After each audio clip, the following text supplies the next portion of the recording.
ఒకవేళ భగవంతుడైనా కాస్త ఎక్స్క్యూజ్ చేస్తాడు, కొంచెం కన్సెషన్ ఇస్తాడు, కొంచెం ఎగ్జంప్షన్ ఇస్తాడు. కర్మ చస్తే ఇవ్వదు.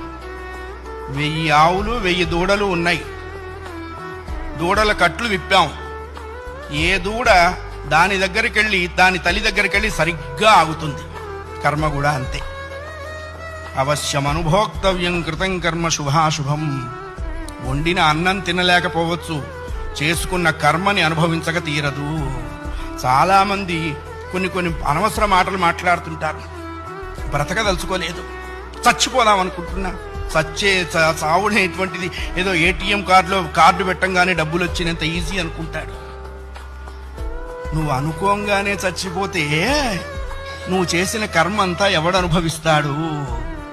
కర్మానుభవం అనుభవించడం కోసమైనా అది నిన్ను బ్రతికిస్తుంది. నీ ఇండివిజువల్ ఐడియాస్తో నువ్వు బ్రతకవో.